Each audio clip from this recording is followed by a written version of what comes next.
За сайн мэцгаана уу? Imo студио подкастын дараагийн дугаар хэлж байна. За энэ удаад бид нэр хэрхэн бүрэн төвлөрлийг олж авах вэ? Хэрхэн хийж байгаа зүйлдээ бүрэн өөрийн оюун санаа бүхэл анхаарлаа зориулж төвлөрөх вэ гэдэг тал дээр ярилцах болно. Төвлөрөл гэдэг нь болохоор яг уу гэхээр тухайн зүйл чи өөрийнхөө ухаанаа алдсан мэт тийм үү? Тэг хин нэгэн хажуу талаас чинь ямар нэгэн үйлдэл ч юм уу, асуух ч юм уу юм хэлээхэд ерөөсөө юу ч сонсохгүй, ямар нэг юм сатаарахгүй, юу ч бодлохгүйгээр түндээ бол бүрэн автсан байна. Тэр тохиолдлыг бид нар бол бүрэн төвлөрөл гэж хэлж байгаа. Нөгөө талаас өөрийнхөө хийж байгаа зүйлийнхээ нэгэн хэсэг болж уусан шингэсэн тийм байдлыг бол илэрхийлж байгаа. Дуртай зүйлээ хийж явахдаа бид цаг хугацааныхаа мэдрэмжийг бол алдчихдаг. Нэг мэдхэд л нэг юм хийжээд л эсвэл нэг дуртай номоо барай сууж яхад бүхий л зүйлийг мартсан усаж нэг харахад нар жаргаж байдаг. Эсвэл хоолоо идээгүй, орой хоолоо идээгүй өнгөрснөө сандаг гэдэг ч юм уу. За харин эсвэргээрээ бас байна. Хүсээгүй зүйлээ хийх үед өнгөрч буй минут бүр мөнхөд үргэлжлэх мэт урт удаан өнгөрч бугын цагаа үе үе харахгүй байж чаддаг. За тэгэхээр хийж байгаадаа бүрэн төвлөрөхийн хүчийн талаар ярив. Бүрэн төвлөрлөө олж авах юм бол энэ бүрэн төвлөрлөөс бид нэр юуг олж авах боломжтой вэ гэдэг зүйл руу орж ирнэ. За энэ бүрэн төвлөрөл гэдгийг Чиксент Михай гэдэг хүн тодорхойлсон байна. Энэ тодорхойлтон дээр болохоор амьдралд шунан дурлаж бүрэн автахад үүсэх сэтгэл ханамж, баяр жаргал, уран сэтгэмж ба үйл явц гэж тайлбарласан байна. За икигая олж түүгээрээ амьдрах, аз жаргалд хүрэх шидэт жор гэж байдаггүй. Гэхдээ бүрэн төвлөрөх гэдэг бас нэг бүрэн төвлөрөл гэдэг юм болохоор энэ зүйлийг энэ икигаяыг шилжих энэ төлөв байдалд ороход маш ихээр дэм болдог. Түүлийн сайхан мэдрэмжийг мэдрэх ур чадвар бол гол орц найрлага гэсэн байна. За тэгэхээр энэ мэдрэмжийг олж авахын тулд хүмүүс их хэмжээгээр идэх, арх тамхин дуурлах, эсвэл телевизийн ор суугаад амтд хоолоор, шоколадаар, ходоодоо дүүргэх гэх мэт агшин зүрийн таашаад өгдөг зүйлс хийж өнгөрүүлдэг байна. Энэ иймэрхүү богинохон хугацаанд сатааруулдаг бид нар тийм тааламжтай мэдрэмжийг төрүүлдэг зүйлсээ хийхээс гадна дуртай зүйлээ хийх юм бол бид нар тэр төвлөрлөөсөө энэ бүр үнэхээр энэс тааламжтай байдлаас илүү тийм сайхан мэдрэмжийг олж авах боломжтой олж авдаг. За тэгээ бүрэн төвлөрдөг болохын тулд ихэнх тамирчид, шатарчид болон инженерүүд маш их хугацааг зарцуулдаг. Шатарчин хүн гэхэд шатар тоглож байхдаа шин томьёол бодож байгаа математикч хүн шиг аль эсвэл мэс засал хийж байгаа мэс засалчтай адил мэдрэмжийг мэдэрдэг гэжээ. За судалгаагаар бүрэн төвлөрөх явдал бол дэлхийн хаач аль ч насны хүмүүст ижилхэн байдаг гэж дүгнсэн байна. За бүрэн төвлөрөх үед бидний оюун ухаан эмх цэгцтэй, тайван болдог. Гэвтэл заримдаа сэтгэл санаа хийж байгаад төвлөрч өгөхгүй өөр газар яваад идэг. За энэ тохиолдолд хэд хэдэн зүйлсүүдийг санал болгож байна. Энэ 7 нөхцөл нь болохоор Дефол их сургуулийн судлаач Оуэн Шаприйн гаргаж ирсэн 7 нөхцөл байна. За нэгт нь хийх зүйлээ мэдэж байх, хоёрт нь хэрхэн хийхээ мэдэж байх, гуравт нь тухайн зүйлээ хэр сайн хийдгээ мэдэж байх, дөрөвт нь хаашаа чиглэхийг мэдэж байх, 5 чухал сорилтуудыг ойлгож байх, 6 шаардагдах ур чадваруудыг мэдэж байх, 7 анхаарал сарниулах зүйлсээс ангид байх. За 7 нөхцлөөс гадна тухайн зүйлийг хийхэд хэд хэдэн стратегиуд санал болгож байна. Нэгт гүйцэтгэхэд хэцүү даалгавар сонгоо. Гэхдээ тийм ч бүр хүнд биш. Гэхдээ амархнаас арай хүнд талдаа хүндөвтөр тийм даалгаврыг сонгох. За өөр нэг стратеги нь болохоор бодиттой бас тодорхой зорилтыг тавь. Бодиттой гэдэг нь биелүүлж болох боломжтой. Тэгээд тодорхой яг юу хийх юм бас хэмжиж болох үст тийм зорилтуудыг тавих хэрэгтэй. Нэг удаад нэг л ажилд төвлөрөх, нэг дор олон юмд сатаарах хэрэггүй. Нэг удаад нэг л юм хийх.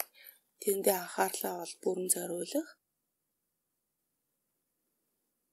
За бүрэн төвлөрөлт аль болохоор сатаархаас сэргийлж ганцаараа байхыг эрхэмлдэг улсууд бас их байдаг.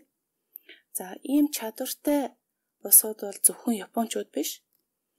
Тодорхой бөгөөд хүчтэй икигайтай уран бүтээлчид эрдэмтэд дэлхийн өнцөг булан бүрт бол байгаа. Эйнштейний нас барахынхаа өмнө хийсэн сүүлчийн зан зүйл нь ертөнцийн бүх хүчийг нэг онолын дор нэгтгэхийг оролдож байсан. За энэ мэт олон уран бүтээлчид эрдэмтэд зожиг эсвэл ганцаар байхыг эрхэмлдэг байсан нь хачиргалтай. Боловч яг үүндээ тэд амьдралынхаа зарим чухал зүйлсийн үн цэнээрч болдгоо аз жаргалтай байдаг цаг хугацаагаа бусдаас хамгаалдаг байсандаа оршин. Тэд бол хийж үе зүйлдээ бүрэн төвлөрөх зарчмыг өөрийн амьдралдаа тултал хэрэгжүүлсэн бусдаас ялгархсад юм. За ийм эрхүү төрлийн уран бүтээлчдийн бас нэгэн жишээ бол зохиолч Харуки Мураками юм. Тэрээр дотны ганц нэгэн найзтайгаа уулздаг байсан бөгөөд хэдэн жилдээ ганцхан удаа ч юм уу олны нүдэнд өртдөг нэгэн байв. Ихэнх уран бүтээлчид эрдэмтэд тэгэхээр нь болохоор икигайда бүрэн төвлөрөхийн тулд орон зайгаа хамгаалж гадаад оршноо хяналтаа байлгаж сатаарах зүйлсээс ангид байхын чухлыг сайн мэддэг байна. За тэгэхээр ерөнхийдөө ганцаараа байх дуртай хүмүүс икигая бас олсон байх талтай. Тэр өөрийнхөө цаг завыг бол хадгалж хамгаалж ийн гэсэн үг. Икигайда зориулах. Жижиг зүйлс бас төвлөрдөг. Энгийн зүйлээс бол таашаал авах. Тэр чадамжуудыг бас олж авах хэрэгтэй. Гэснээр би өөрийнхөө хувьд энгийн жижиг сажиг зүйлсийг хийснээрээ тэнцэнээсээ тайвширлыг авч ухаан санаас харуулсаж хийж байгаа зүйл маань нэг тийм сэтгэлд сайхан ухаан санаас харуул болдог учраас улам илүү сайжруулахыг хичээн гэх мэт иймэрхүү байдлаар чааш зүйл рүүгээ чиглэсээрээ л бүрэн төвлөрөлтэй болох ийм тал руугаа шилжинэ. За тэгээ энд нэг түүх байна. Энийг та бүхэнтэй хуваалцъя. Бүх цаг үеийн нөлөө бүхий физикчдийн нэг Ричард Фейман ч гэсэн дадлуулсан энгийн зүйлсийг хийхдээ баяр баясгалыг авдаг байваа. Суперкомпьютер үйлдвэрлэгч ухаалаг механизм корпорацийн үүсгэн байгуулагчдын нэг Уильям Даниэл Хейлс зэрэгцээ үйлдэлүүдийг хийх чадвартай компьютерийг хөгжүүлэхээр нэгэнтээ дэлхийд алдартай болсон Фейнманыг ажилд хөлсөлсөн байна. Фейнман ажлын эхний өдрөө за дарга миний даалгавар юу билээ гэж түүнээс суужээ. Тэдэнд бэлдсэн зүйл байгаагүй тул математикийн бодлого бодохыг Фейнманаас хүсв. Завгүй байх үднээс ажилд нь хамааралгүй даалгавар өгч байгааг ойлгосон Фейнман надад ямар ч хэрэггүй зүйл шиг санагдаад л байна. Надад жинхнээсээ хийчих болохоор ямар нэг зүйл даалгалдаа хэмэв. Тэгэхээр нь түүний хажуугийн нэгэн дэлгүүр рүү офисын хэрэгцээний хангамж худалдаж авахуулахаар явуулжээ. Тэр нүүр дөрөн инээмсэглэлтэйгээр тухай өгсөн ажлаа дуусгасан гэлцтэй. Фейнман онцын хийх чухал зүйл байхгүйд эсвэл тарих толгоогоо амраах хэрэгтэй үедээ офисын хааныг будах ч юм уу жижиг сажиг зүйл хийхэд төвлөрч баяр баясгал авдаг гэжээ. Хэдэн 7 хоногийн дараа офисорч зочилсон хөрөнгө оруулагчид танаа энд Нобелийн шагналтан хан будаж цахилгааны сүлжээ янзалж байна хэмээн гайхан ярьсан байдаг. Төргөн зүрийн амралт болон бясалгалаар дамжуулан төвлөрөлт бас хүрэх боломжтой. Оюун бодлоо дасгалжуулснаар хэлбэрхнаар нэг зүйлд бүрэн төвлөр сурна. Бясалгал хийх үед тарих амардаг. За тархийг амрааж тайвшруулдаг долгионууд бол бий болдог. За эдгээр долгионууд мөн бясалгахаас гадна зөөрмөглөх, наранд хэвтэх, эсвэл халуун ваанд орсны дараа үүсдэг. Тэгэхээр энэчнээс зөвлөх зүйл маань өдөр тутмын зан үйлүүдийг таашаан хийхэд анхаарч бүрэн төвлөрч сурах хэрэгсэл болгон ашиглаарай. За аз жаргал гэдэг гарах өөрийн чинь хүлээж авах амжилт буюу үр дүндээ биш харин түүнд хүрэх гээд хийж бүтээж байхад л яг тэр хийж бүтээх процесс донд л ирдэг зүйл. Зан үйл нь зорилтоосоо чухал гэсэн эрхийн хурууны дүрмийг баримтлах хэрэгтэй. Тэгэхээр ялахын тулд ямар ч аргаар биш ялах хэрэгтэйгээсээ илүү зан үйл нь илүү чухал байх нь байна. Тэгэхээр тухайн зан үйлдээ зөв аргаараа зөв байдлаар тухайн зүйлээ өөрийнхөө зорьсон зүйлэндээ очих нь аюул чухлаа.